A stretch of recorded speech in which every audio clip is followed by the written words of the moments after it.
Here she is. Lying flat. Look at this. She looks so naked. Looks like a race boat.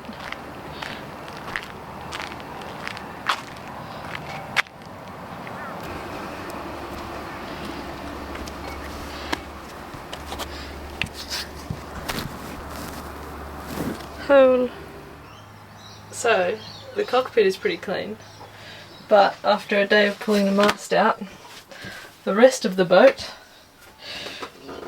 is looking pretty crazy.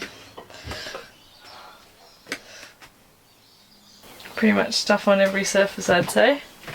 We've got the sails stashed in here, so that'll give us plenty to do.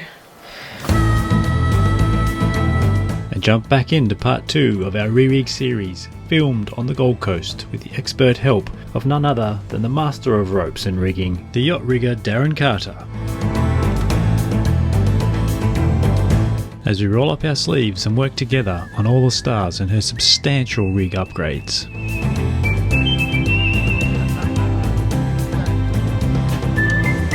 Not to mention a few unexpected discoveries along the way.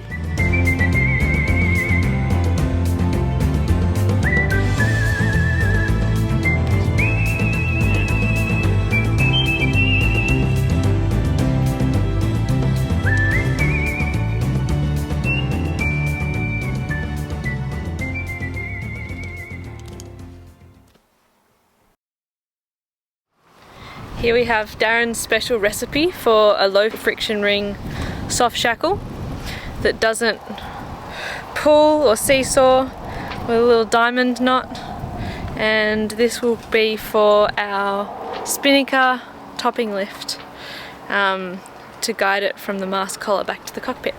And I'm going to put it on.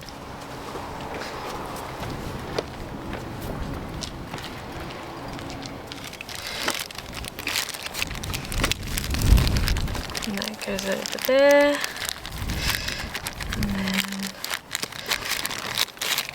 equalise that, and that's not going anywhere, and that's not going anywhere, and we have good grab, and I think that'll do it.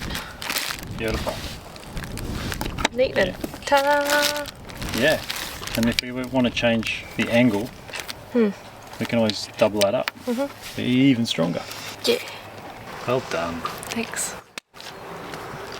So, here we are on board, waiting for some paint delivery from Bunnings before we can do any of the mast painting. And we've got a few jobs to do while we're on board today. First one is pulling off the mast step and repainting it. And the second one? Eating lots of food. No, chain plates. Yeah. Checking for cracks. Yeah. And in the tang. Yep.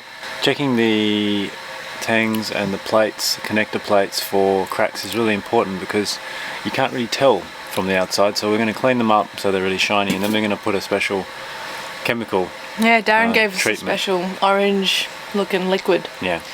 Alright, let's do that. We'll do that next. Okay, so we have 2 dirty chain plates, and even though they don't look cracked, what we're going to do is polish them up, and then we've got this dye system, I think, that will show up any sort of invisible hairline fractures that might turn into problems before we put them back on.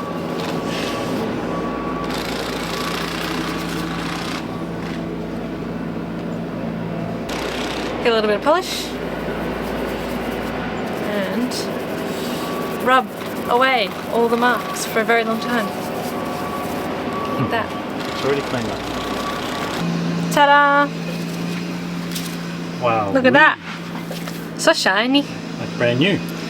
Let's use the chemical thing. Okay, so these are our shroud chain plates, and this little plate here on the top is just to protect the seal underneath there. I noticed these have been leaking a bit lately, so I'm looking forward to taking those off and cleaning up the mastic in there and just getting rid of all the old sealant, and then we'll be doing the chemical crack detection process. Also our forestay attachment, let's not forget that. So there's 1, 2, 3, 4, 5 strong points we've got to check. To see the full video on crack testing, please follow the link below. Deck collar done. Chain plate reseal, and well, we've done the crack check as Jess showed. We have polished a lot of hardware, taken out sheaves and pins and polished them. Clean and ray paint spreader lights. We're halfway through that, but we will wait for the full effect. Take sheaves and pins out. Yes. So it's in pretty good condition. It has a little bit of rust here and there. It's probably made out of mild steel.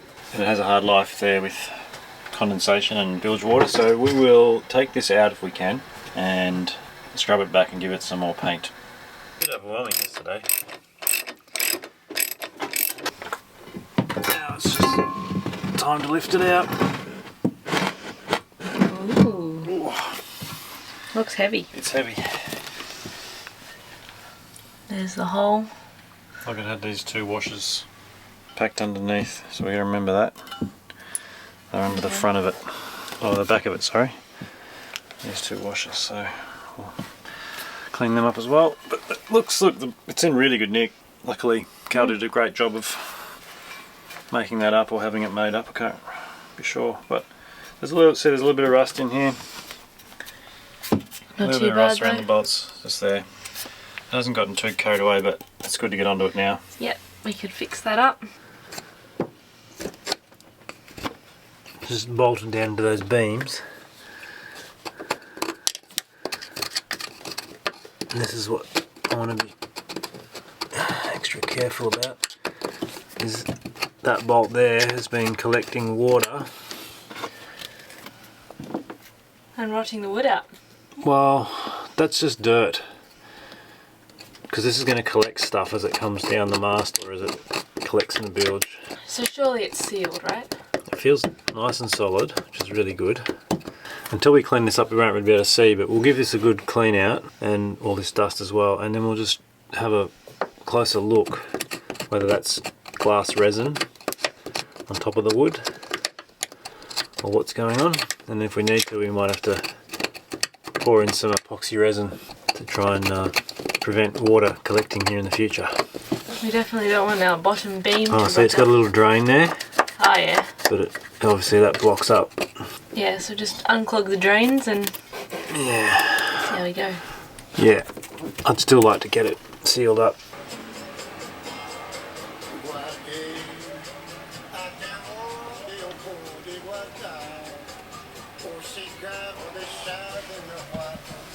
So you can see here, this timber is really hard, so it hasn't rotten.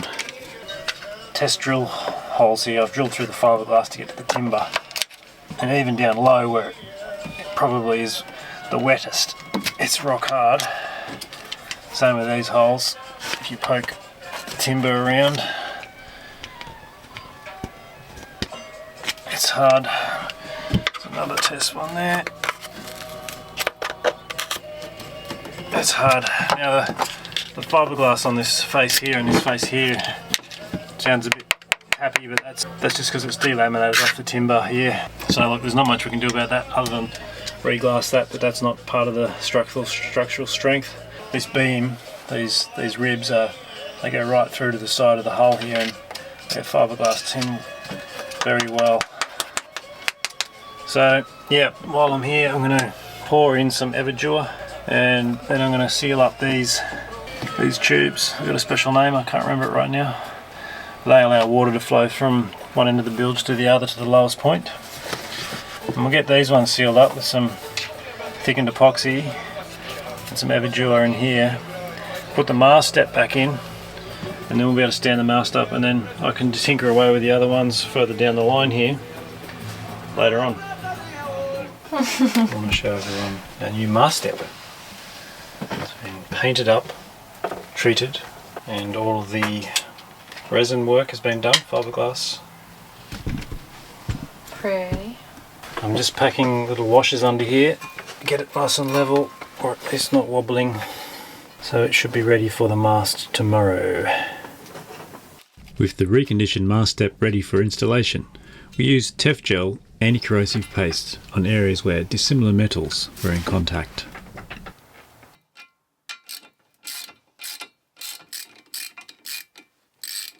There we go.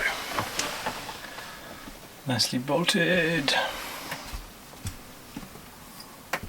Pull mast step out repaint. Yes.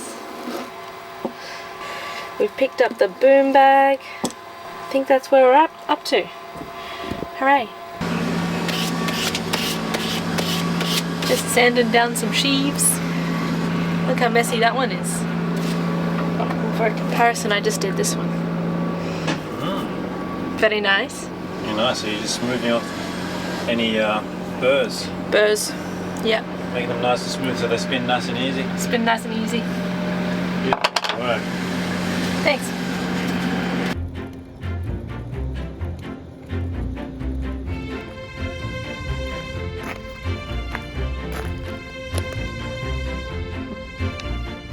Look at all that corrosion.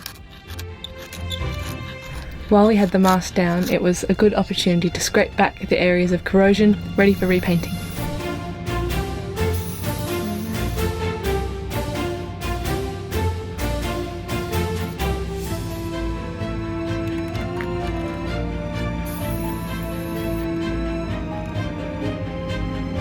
Okay folks, so we're back at the mast here. Look at our lovely shiny painted mast. It's our mast head.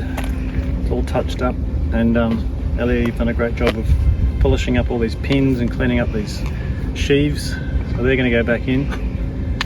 There's our halyards, and we're going to grease these pins as we go, and a little bit of Tef Gel on the ends so they don't react with the aluminium as much.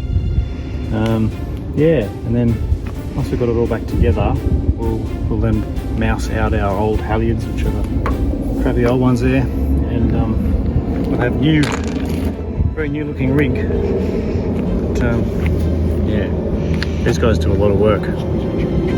I think we should start with our beautiful new spinnaker halyard that you put the ice splice into yesterday. And to go with that is this sexy big new block, which is rated to 2 tonne.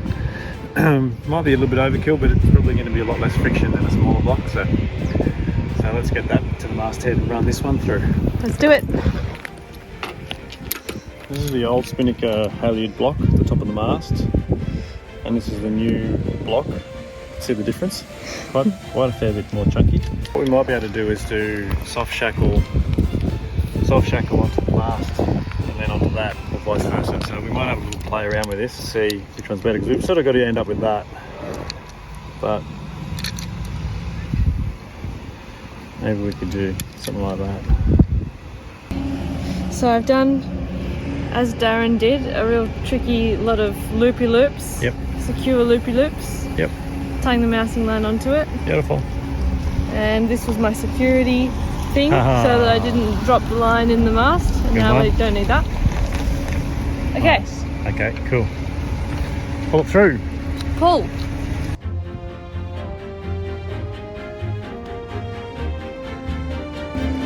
Ah, got it.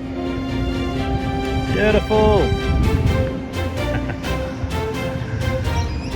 Look at how old and bedraggled it is compared to our new shiny, Yeah. pretty soft one. And that beautiful big shackle, lock. The size of that. It pulled so smoothly. Yeah, I bet. I'm so keen to winch the dinghy. I never thought I'd say that. So on this halyard, which is our new Genoa halyard, we've got a Flemish eye on the end of the rope, which Beautifully whipped by Darren.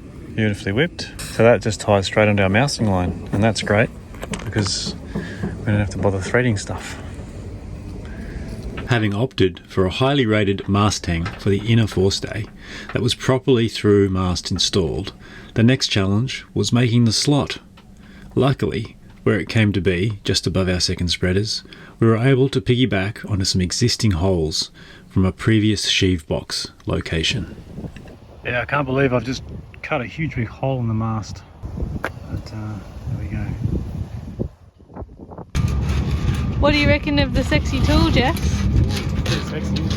Darrin's secret tool. What do we call that, Darrin? It's a snake. So we pour on the spreader, I'd say, mate. Look at this magic. This is where the tricky business happens. This is a tricky business, alright. Making use of the very handy snake tool, we were able to get a mousing line down through the mast. The next step was to haul the fitting up. It's a cute thing, mate. Yeah, 3mm cord would be much better for this, but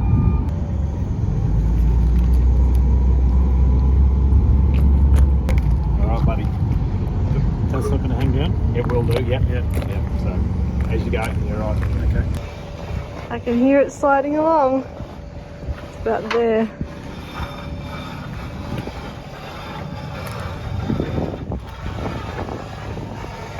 Make it break it, moment.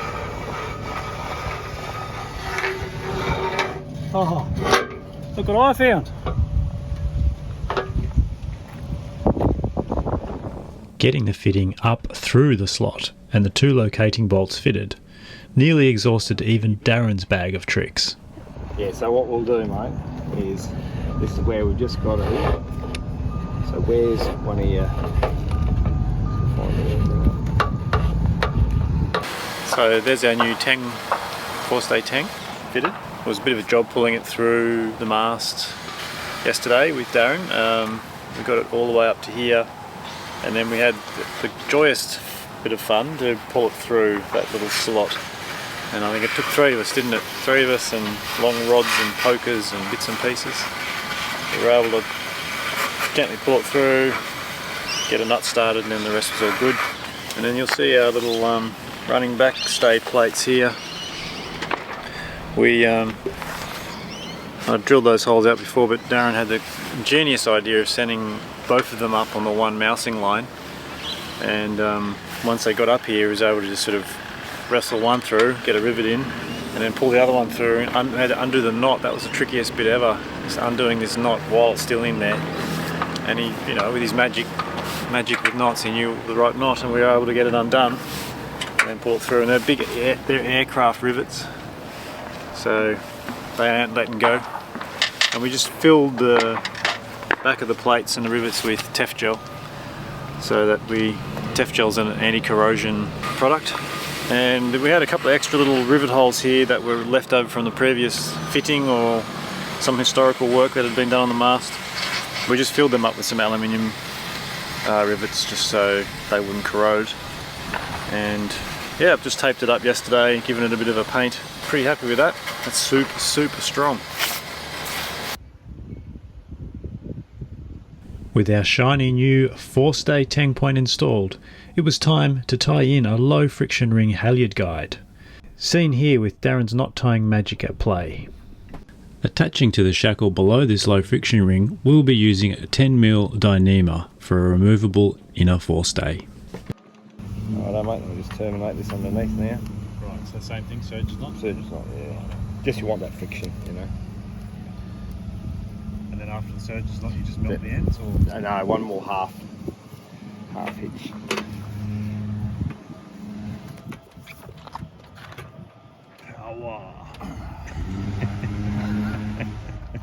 And see, that then gives it a bit of a cushion as well. Yeah, sort of bash against there. And then just cut those off. Okay.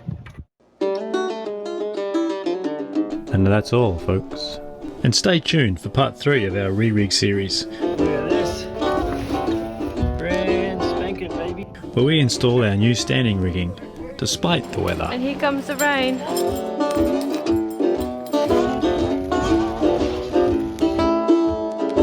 And if you haven't already, please subscribe. And while I'm at it, a massive thanks to Darrin and his lovely wife Tammy for their tireless support. And also Gary and Jamie from UK Sales for the new shiny bits.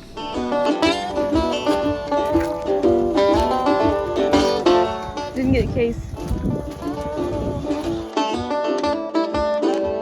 And last but not least, thanks to Gary and Luke from Trans-Pacific Marine for their smooth crane work.